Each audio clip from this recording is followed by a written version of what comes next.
नमस्कार दोस्तों, hello friends, welcome to MBBS के किस्से पार्ट 4 मेरे साथ यानी डॉक्टर विवेक जैन के साथ। दोस्तों, सबसे पहले तो तहे दिल से आपका शुक्रिया, थैंक यू सो मच आपके प्यार के लिए। इस बार तो वीडियो पे कमेंट्स सिर्फ इंडिया के मेडिकल कॉलेजेस से ही नहीं बल्कि नेपाल, पाकिस्तान, बांग्लादेश और नॉर्वे से भी आए। कुछ चुनिंदा कमेंट्स जो मेरे दिल को छू गए उनको जरूर आपके साथ शेयर करना चाहूंगा। सबसे पहले डॉक्टर अनुराग मेरी गर्लफ्रेंड्स के बारे में जानना चाहते हैं। डॉक्टर अनुराग, जरूर आपके साथ अपनी गर्लफ्रेंड्स के बारे में शेयर करूंगा, लेकिन वो आएगा मेरे पीजी वाले एपिसोड के चैप्टर में। डॉक्टर निरंजन ने शेयर किया कि कैसे वो अपने एनाटॉमी के एग्जाम में एक यूट्रस के स्पेसिमेन को टंग बताकर आए। दोस्त डॉक्टर निरंजन, मैं अभी तक ये नहीं समझ पा रहा आपने यूट्रस और टंग का कॉम्बिनेशन आखिर बनाया कैसे। और डॉक्टर रोहन के फ्रेंड ने तो पैंक्रियास को पेनिस ही बता दिया। डॉक्टर रोहन के दोस्त को कहना चाहूंगा, दोस्त आपने पैंक्रियास को पेनिस बता दिया। सब ठीक है ना। काफी स्टूडेंट्स डॉक्टर आर्या को फेसबुक पे ढूंढ रहे हैं। दोस्तों, आपसे रिक्वेस्ट है, प्लीज ऐसा कुछ ना करें, नहीं तो अगली मैमसी की गेट टुगेदर में मेरी पिटाई जरूर होगी। Doctor Prashant, thank you so much dear, lots of love. Gunshot वाले किस्से को देखकर ना सिर्फ डॉक्टर पटेल ने बल्कि काफी स्टूडेंट्स ने काफी मजे लिए। I can see your imagination friends. इसके साथ डॉक्टर हर्षवर्धन को भी काफी सारा प्यार और लव। डॉक्टर दीपक ने तो मुझे पीएसएम की एक नई फुल फॉर्म समझाई, पार्टी स्टडी मजे। Wow doctor Deepak, this is really amazing. क्योंकि अपने यूजीशिप टाइम तक तो मुझे पीएसएम की कुछ ही फुल फॉर्म सुनाई देती थी, पीछे से पकड़ के प्यार से भी। डॉक्टर स्पर्धा को भी थैंक्स। डॉक्टर मिर्जा ने तो मुझे मस्त मौला का खिताब दिया और डॉक्टर यश ने तो मुझे ड्रग ऑफ चॉइस बना दिया पीएसएम सब्जेक्ट का। Thank you doctor Mirza, thank you doctor Yash, but PSM कोई बीमारी नहीं है, ये याद रखना। डॉक्टर बीटू और डॉक्टर शताब्दी को एपिसोड 3 काफी कूल और फनी लगा, थैंक यू डेरिस। और मजेदार कॉमेंट रहा डॉक्टर कौस्तुभ का, जिन्होंने मुझे क्यूटी पाई का टाइटल दिया। एक लड़के की तरफ से टाइटल मिल रहा है दोस्तों, मैं थोड़ा संभल के आगे बोलूंगा। हा, thank you so much doctor Kaustubh. इसके अलावा डॉक्टर प्रत्युषा ने शेयर किया कैसे इस वक्त चलने वाले पेंडेमिक कोविड ने उनकी सारी पढ़ाई खराब कर दी और कैसे उनका ट्रिप कैंसिल करवा दिया। डॉक्टर प्रत्युषा और बाकी students, let's all pray and hope, सब मिलकर एक होप करते हैं, एक प्रे करते हैं कि ये कोविड की प्रॉब्लम जल्द से जल्द खत्म हो और आपकी लाइफ में आपकी स्टडीज, आपका फन और आपके नॉर्मल टाइम्स वापस आए बहुत जल्द। कोरोना वायरस और कोविड के लिए तो दोस्तों सिर्फ एक ही चीज मुंह से निकलती है, चाइना की बस। और दोस्तों, overall comment of the episode या चैप्टर पिछली बार रहा डॉक्टर आयुष के द्वारा, जिन्होंने मुझे एक नई संज्ञा, नई उपाधि दी, मैमसी का स्टड लौंडा। हा, thank you doctor Ayush so much, lots of love to you also. तो दोस्तों, आइए अब शुरुआत करते हैं चैप्टर 4 से, थर्ड प्रॉफ पार्ट 1 एंड 2। दोस्तों, आप लोग तो बहुत लकी हो कि आपका थर्ड प्रॉफ 2 पार्ट्स में होता है, पार्ट 1 एंड 2। बट मेरी एमबीबीएस के टाइम तक वो एक सिंगल प्रॉफ होता था। 13 महीने के अंदर 12 clinical subjects back to back, बिल्कुल सांस लेने का मौका नहीं मिलता था और लाइफ बिल्कुल रॉकेट बन गई थी। सिंपल वर्ड्स में कहूं तो लाइफ की बिल्कुल लग गई थी, पढ़ाई पढ़ाई और पढ़ाई। और आप जानते हो दोस्तों कि रॉकेट का सारा धुआं कहां से निकलता है, तो बस बिल्कुल ऐसी ही लाइफ थी। लेकिन उस प्रोफेशनल टाइम के दौरान भी कुछ मजेदार किस्से हैं जो आपके साथ शेयर करना चाहूंगा। तो आइए शुरुआत करते हैं जब मेरी थर्ड प्रॉफ ने ली, ना दोस्तों, इसे सही से बोलता हूं, जब मैंने थर्ड प्रॉफ की ली। तो आइए शुरुआत करते हैं। और दोस्तों, चांस की बात देखिए, फाइनल प्रॉफ में पहली पोस्टिंग, पहला सब्जेक्ट जो आया वो आया मेरा favourite, PSM, preventive and social medicine. दोस्तों, मौलाना आजाद मेडिकल कॉलेज के साथ अटैच एक प्राइमरी हेल्थ सेंटर है बरवाला में। तो दोस्तों, बरवाला में हमने क्या किया, 2 वाटर बॉडीज आइडेंटिफाई की और पास के गांव में उन वाटर बॉडीज में गैम्बूसिया फिश छोड़ के आए। अब जब हम 2 दिन बाद वहां पहुंचे तो देखा सारी की सारी गैम्बूसिया फिश बिल्कुल गायब थी। हम सब हैरान परेशान, ऐसा कैसे हो सकता है, और कोई गांव वाला कुछ बताने को भी तैयार नहीं। फिर एक हमें ट्रिक सूझी और हमने गांव के एक बच्चे को टॉफियां दी और उसने हमसे शेयर किया कि जिस दिन आप गांव में मछलियां छोड़कर गए थे, उसी दिन गांव वालों ने सारी मछलियां बाहर निकाल ली और उसी दिन उसकी चटनी बनाकर खा गए। दोस्तों मैं बता नहीं सकता, ओ माय गॉड, ये हमारा रिएक्शन था कि उस दिन तो हम सब पर जरूर एनोफिलिस मॉस्किटो भी खूब हंसा होगा। दोस्तों ईएनटी के वार्ड लिविंग में तो यादव जी ने कमाल ही कर दिया। उन्होंने अपने हेड पे लगाने वाला हेड मिरर को पेशेंट के ऊपर लगा दिया। इतना बड़ा ब्लंडर, हमें लगा यादव जी अब तो पास नहीं हो सकते, बट कमाल की बात यह रही कि वो भी बड़े आराम से एग्जाम में पास हो गए। दोस्तों उसके बाद मैमसी में एक तरीके की कहावत बन गई कि ईएनटी में मैमसी के अंदर आपकी सप्ली सिर्फ जब आ सकती है जब आप प्रोफेसर साहब की लड़की से ही इश्क कर बैठे। तो दोस्तों पूरे सेशन में हम सारे प्रोफेसर साहब की लड़कियों से बिल्कुल दूर रहे। दोस्तों वो सर्जरी ओपीडी का मस्त किस्सा हुआ था डॉक्टर अमृत, जो कि उस वक्त एक सीनियर रेजिडेंट थे, उनकी ओपीडी में। डॉक्टर अमृत के साथ एक पोस्ट ग्रेजुएट स्टूडेंट थे और 3 हम इंटर्न थे। हम पांचों के सामने एक 60-65 साल के बाबा जी आए और आकर बोले, बिल्कुल उनके शब्दों में वर्बेटिम बता रहा हूं, कि डॉक्टर साहब मेरी झंडी हरी नहीं होती। अब हमें कुछ समझ ही ना आए। हमने अलग अलग तरीके से पूछने की कोशिश की, लेकिन बाबा जी तो अपनी रट लगाए रहे, मेरी झंडी हरी नहीं होती, मेरी झंडी हरी नहीं होती। हम परेशान हो गए। तब डॉक्टर अमृत ने परेशान होकर कहा, बाबा जी अपनी प्रॉब्लम बतानी है तो बताओ, नहीं तो अपने घर जाओ, हमारा टाइम खराब मत करो, बहुत मरीज बाहर वेट कर रहे हैं। इस पर बाबा जी के मुंह से निकले वो गोल्डन शब्द। क्या थे वो गोल्डन शब्द? कि बेटा जो हर रात को तेरी झंडी बड़े आराम से हरी हो जाती है, रात को मेरी वो झंडी हरी नहीं होती।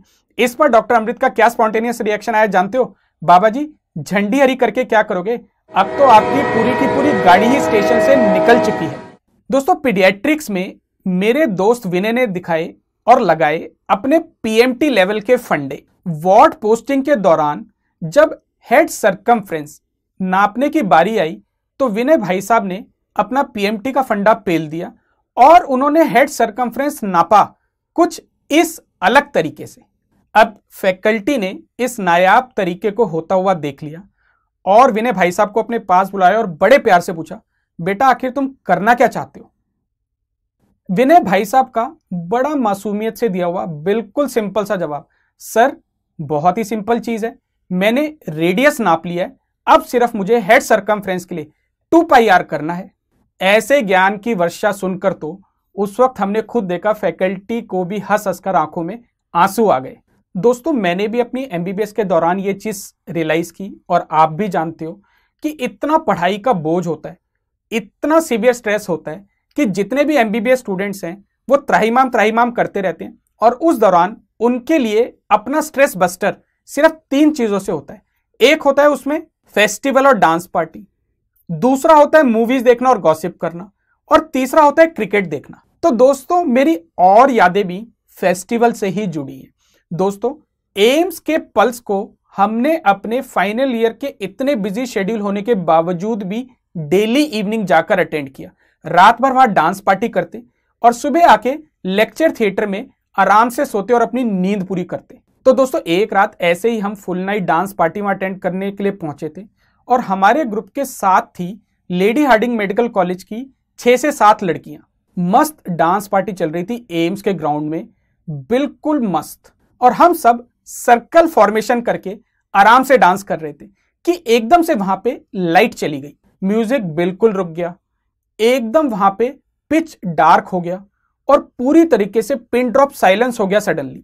तभी ना जाने दोस्तों मेरे दोस्त वर्मा जी को क्या हुआ, एकदम से अंधेरे का फायदा उठा के वो एकदम से ग्रुप के बीच में कूद गए और जोर से चिल्लाकर बोले, बसंती इन कुत्तों के आगे मत नाचना। दोस्तों वर्मा जी का ये सेंटेंस खत्म भी नहीं हुआ था कि एकदम से वहां पर पूरी लाइट वापस आ गई। दोस्तों मैं और मेरे सारे दोस्त हम एकदम से शॉक में थे कि वर्मा जी ने ये क्या कर दिया, और जितनी भी लेडी हार्डिंग मेडिकल कॉलेज की बसंती थी वो तो वाकई बहुत गुस्से में आ गई थी और वर्मा जी एम्बेरसमेंट के कारण अपने आप को ठाकुर जैसा असहाय महसूस कर रहे थे। दोस्तों उस दिन कितनी एम्बेरसमेंट हुई मैं आपको बता नहीं सकता, बट वाकई में ये एक ऐसी सुपर मेमोरी है जो कभी नहीं भूल सकती। दोस्तों ये तो थी एम्स पल्स की बात। यदि मैं अपने मौलाना आजाद मेडिकल कॉलेज को देखूं तो हमारा जो फेस्टिवल साइनेप्स है वो भी बड़ा जबरदस्त होता था। तो साइनेप्स की एक खास बात थी कि उसकी भी डांस पार्टी पूरी रात चलती थी। शाम को 7 बजे जो डांस पार्टी अंधेरे में शुरू होती थी वो पूरी सुबह 6 से 7 बजे तक चलती थी। It was really amazing. दोस्तों मेरे और मेरे दोस्तों के लिए भी ये एक जबरदस्त स्ट्रेस बस्टर होती थी और जो भी हमारी पोस्टिंग उस वक्त थी उसी दौरान हमने डेली ये डांस पार्टी भी अटेंड की। एक दिन डांस पार्टी के दौरान ही किसी कॉलेज के लड़के ने शायद हमारे बैच की किसी लड़की को छेड़ दिया। इमीडिएटली ना जाने कहां से इंचार्ज फैकल्टी, वो भी पीएसएम डिपार्टमेंट की, वहां पे डायस पे प्रकट हो गई और उन्होंने अनाउंस कर दिया कि आपकी पार्टी 5 मिनट में खत्म होने वाली है। जोर जोर के हूटिंग होने लगी, लेकिन उन्होंने अनाउंस कर दिया तो कर दिया। सडनली मेरा दोस्त सुव्रो, जो कि उस वक्त पूरी तरीके से टुन था, कूद कर एकदम से डायस के सामने आ गया और बोला, मैं भी देखता हूं इस पार्टी को कौन बंद करता है। और उसने कुछ इस तरीके का इशारा भी किया और इतना कहकर वो भाग गया।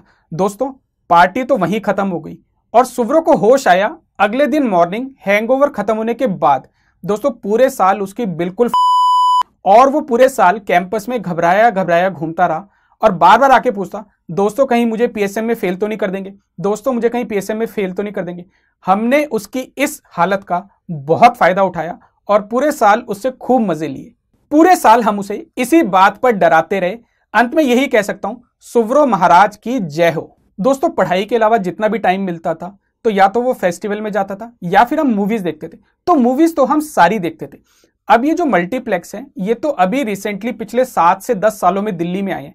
उस वक्त सिंगल स्क्रीन थिएटर्स हुआ करते थे। तो हमने सबसे ज्यादा मूवीज जो देखी वो देखी सत्यम पटेल नगर पे, डिलाइट सिनेमा जो मौलाना आजाद मेडिकल के सामने दरियागंज में है, और उसके अलावा रीगल सिनेमा कनॉट प्लेस पे देखी।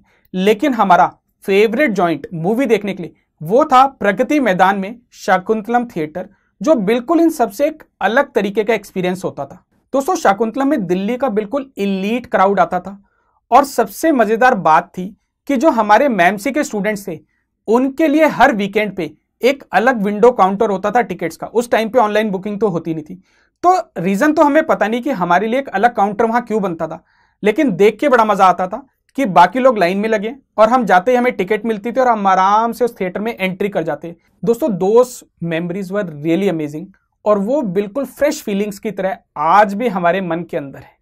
दोस्तों, मैमसी के ऑपोजिट आप सब जानते हो कि फिरोज शाह कोटला स्टेडियम है। तो जब भी वहां पे मैच चल रहा होता था, कॉलेज के अंदर भी एक बड़ा यूनिक एक्सपीरियंस होता था। दोस्तों, जैसे ही सचिन छक्का मारता था तो 40,000 दर्शकों से भरा खचाखच स्टेडियम जो होता था वो एक साथ इतना शोर मचाता था कि पूरे हमारे कॉलेज के अंदर तक एक साउंड की ब्लास्टिंग वेव सी आती थी और आप जहां भी खड़े हो आप फील कर सकते थे वो शोर की वेव पूरी आपके बॉडी के थ्रू होके जाती थी। वो एक रियली अमेजिंग एक्सपीरियंस है। आप में से जितने लोगों ने कभी आईपीएल का मैच या कोई वाकई में इंटरनेशनल मैच अटेंड किया होगा वो समझ पा रहे होंगे कि मैं क्या कहना चाहता हूं। It was a really crazy feeling. लेकिन दोस्तों, हमें उससे भी ज्यादा मजा आता था जब हम अपने हॉस्टल के टीवी रूम में दोस्तों के साथ बैठ के क्रिकेट मैच देखते थे। हर शॉट पे, हर बॉल पे जो मजेदार कमेंट आता था उसका कोई भी कमेंटेटर मुकाबला नहीं कर सकता। Those are really amazing. Thank you to the TV room of old boys hostel Maulana Azad medical college. और दोस्तों, फिर आया वो जिसका इंतजार किसी को भी नहीं था और वो था हमारा फाइनल एग्जाम टाइम। दोस्तों, ले ली हमारी पढ़ाई ने। 24 घंटे 7 दिन पढ़ाई कर करके दोस्तों सही में वॉट लग गई थी और डर तो थोड़ा पढ़ाई के रिजल्ट से सबको लगता ही लगता है। तो उस दौरान भी मेरे दोस्त, मेरे सीनियर डॉक्टर राजीव ने मुझे बहुत अच्छी एडवाइस दी कि बेटा तू रिलैक्स कर, don't try to be master of individual subject, try to be jack of all trades. तेरे को सारे सब्जेक्ट्स के बारे में सुपरफिशियली सब कुछ पता होना चाहिए, ऐसा ना हो कि तू मेडिसिन और सर्जरी प्यार के चक्कर में पड़ता रह जाए। वाकई में दोस्तों, सीनियर्स ने ही ज्यादातर टाइम पे हमारी नैया पार लगाई थी। दोस्तों, सर की एडवाइस वाकई में मुझे काफी काम आई। दोस्तों, अब एग्जाम टाइम के भी कुछ मजेदार किस्से बहुत बढ़िया मेमोरीज बनके बिल्कुल माइंड में इम्प्रिंट हो चुकी हैं, वो भी आपसे शेयर करना चाहूंगा। प्रॉफ एग्जामिनेशन का एक हिडन सीक्रेट जो कि आप सब भी जानते हैं, और वो क्या है? वो है हमारा ड्रेसिंग कोड या ड्रेसिंग डिलेमा। हमारे तो बैच की जो मियां खलीफा भी थी या फिर सनी लियोन भी थी, वो सारी भी हमने देखा कि एग्जाम वाइवा वाले दिन बिल्कुल पारो और कम्मो बनकर आती थी।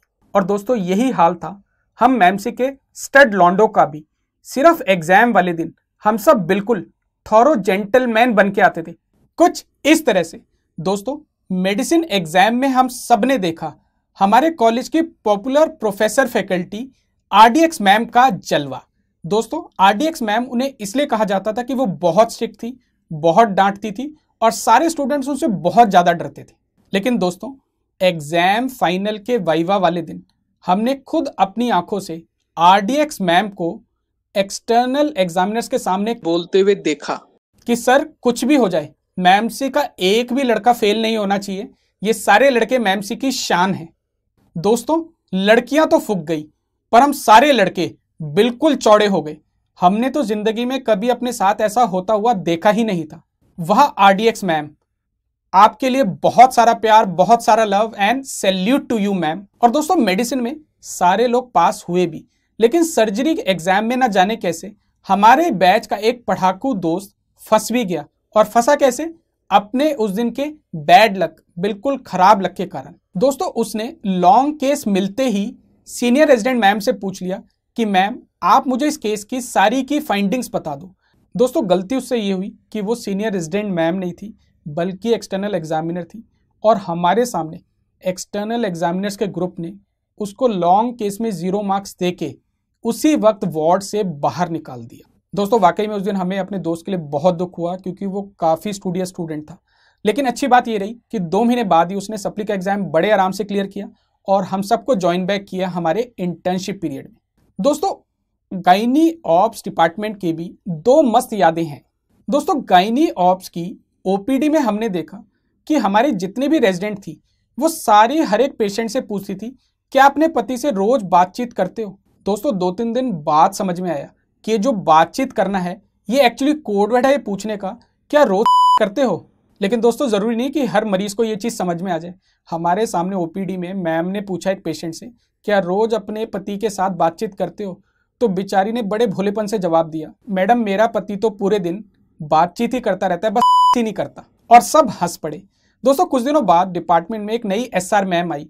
उनको ये बातचीत वाला वर्ड सही नहीं लगा, शायद वो जिस कॉलेज से आई थी वहां पे कुछ और वर्ड यूज करते होंगे। तो हमारे सामने हमने देखा, उन्होंने ओपीडी में हमारे सामने एक मरीज से पूछा, क्या तुम्हारा पति रिक्शा चलाता है? उस लेडी ने भी बड़े भोलेपन से जवाब दिया, मैम आजकल हमारा रिक्शा तो खराब है, तो मेरे पति सारे पड़ोस के रिक्शा बारी बारी से चला रहे हैं। दोस्तों, ये सुनकर तो हम लोग इतना हंसे, इतना हंसे, इतना हंसे। दोस्तों, उस दिन एक फंडा मुझे समझ में आया कि मैं जब भी अपनी ओपीडी में कभी बतौर मेडिकल ऑफिसर या डॉक्टर बैठूंगा तो मैं घुमा फिरा के बातें नहीं करूंगा, सीधा पूछूंगा, साफ शब्दों में जो भी पूछना है। बेकार में मरीज या उसके घर वालों से रिक्शा नहीं चलवाऊंगा। दोस्तों, ऑब्स एंड गायनी एग्जाम के दौरान जब ग्रैंड वाइवा चल रहा था तो उसमें टाइम की कमी के कारण 3-3 स्टूडेंट्स को इकट्ठे बिठा के ग्रैंड वाइवा लिया जा रहा था। और एग्जामिनर ने सामने रखी हुई थी कॉन्ट्रासेप्टिव्स की ट्रे, जिसमें कॉन्डम, ओसीपी, इंट्रायूट्राइन डिवाइसेस सब रखी हुई थी। और एग्जामिनर ने तीनों स्टूडेंट से पूछा कि प्रेगनेंसी रोकने के लिए सबसे बढ़िया कॉन्ट्रासेप्टिव तरीका कौन सा है। तो सबसे पहले शिवा ने उस ट्रे में से आईयूडी हाथ में उठा ली। जब शिवांग की बारी आई तो शिवांग ने ओरल कॉन्ट्रासेप्टिव पिल्स हाथ में उठा ली। पर जब अपने महान एसजी भाई साहब की बारी आई तो एसजी भाई साहब ने बिना कोई कॉन्ट्रासेप्टिव उठाए, शायद उन्हें समझ में नहीं आया कि ट्रे वाइवा चल रहा है तो ट्रे में से कॉन्ट्रासेप्टिव उठा के बोलना है, उन्होंने बिना सोचे समझे, जानते हो क्या जवाब दिया? Oral ma'am, oral. दोस्तों, एसजी के जवाब से हम लोग इतना हंसे, इतना हंसे, इतना हंसे कि एक यादगार लम्हा बन गया एमबीबीएस की यादों का। और दोस्तों, आखिर में आ ही गया रिजल्ट वाला दिन। और दोस्तों, दोस्त ने जैसे ही लिस्ट में पढ़कर बताया कि मैं पास हो गया, मेरी तो खुशी का ठिकाना नहीं रहा। तभी मेरे दोस्त अजय ने चेक करके बताया कि भाई तूने तो क्लास में 19वीं रैंक लाई है। दोस्तों, 180 के बैच में 19वीं रैंक आना पहली बार मेरे जैसे स्टूडेंट के लिए, तो मैं तो टॉपर्स में ही काउंट हो गया। ये सुनकर तो दोस्तों मेरी खुशी का कोई ठिकाना नहीं रहा और मेरी खुशी 7वें आसमान पर पहुंच गई। लेकिन बिल्कुल 3 इडियट्स मूवी सीन की तरह अजय, मेरा दोस्त जो खुद अच्छे नंबरों से पास हुआ था, अपने अच्छे रिजल्ट को भूलकर मेरी 19वीं रैंक देखकर वाकई में दुखी हो गया। और दोस्तों, अजय के इस दुख को देखकर मेरी खुशी का और ठिकाना नहीं रहा और मेरी खुशी तो 10वें आसमान पर पहुंच गई। और दोस्तों, फाइनली वो दिन आया जब हम सब बन गए डॉक्टर और हमारे गले में पहुंच गया हमारा प्यारा स्टेथोस्कोप फॉर्मली। तो दोस्तों, एमबीबीएस में पास होने के बाद जब हम डॉक्टर बन गए, हमें लगा कि शायद इसके बाद की जिंदगी आसान हो जाएगी। बट हमें क्या पता था कि आगे तो हम तैयार बैठे हैं अपनी और लगवाने के लिए। तो दोस्तों आज का एपिसोड यहीं पे समाप्त करते हैं।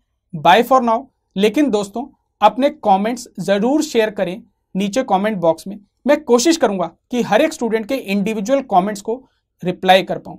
दोस्तों आने वाले एपिसोड में अपनी इंटर्नशिप के किस्से भी जरूर शेयर करूंगा। तब तक के लिए वापस जाओ और अपनी पढ़ाई करो। Bye bye.